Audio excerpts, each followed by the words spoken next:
یہاں آپ کو اپڈیٹ کریں گے۔ پاک افغان تورخم سرحد پر کسٹم امپورٹ عملے نے اسمگلنگ کی کوشش ناکام بنا دی۔ کارروائی کے دوران 10 ملین سے زائد مالیت کی اشیاء برآمد کر کے 2 اسمگلرز کو گرفتار کر لیا ہے۔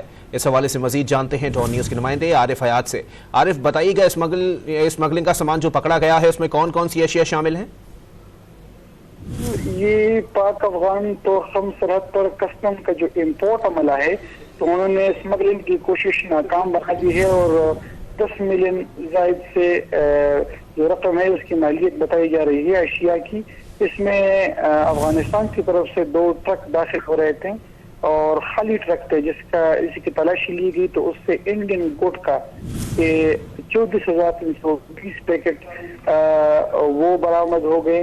اس طرح 2,14,000 بلیڈ جو ہیں وہ برآمد ہو گئے اور اسٹیل نیل 48 کلو یہ برآمد ہو گئے۔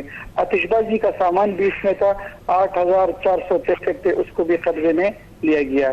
یہ 2 خالی ٹرک تھے جو یہاں سے سامان لے کے گئے ہوئے تھے اور واپس دبا رہے تھے، تو اس میں کسٹم پیڈ اور ممنوع اشیاء تھی وہ برآمد کر لی گئی ہیں۔ اسمگلروں جو 2 ٹرک ڈرائیور تھے ان کو گرفتار کر لیا گیا اور ان کے خلاف مقدمات درج کر دیا گیا ہے۔ یہ تمام جتنے بھی سامان ہے تو اس کی مالیت 10 ملین روپے سے زائد بتائی جا رہی ہے۔ جی بہت شکریہ عارف حیات اپڈیٹ کرنے کے لیے۔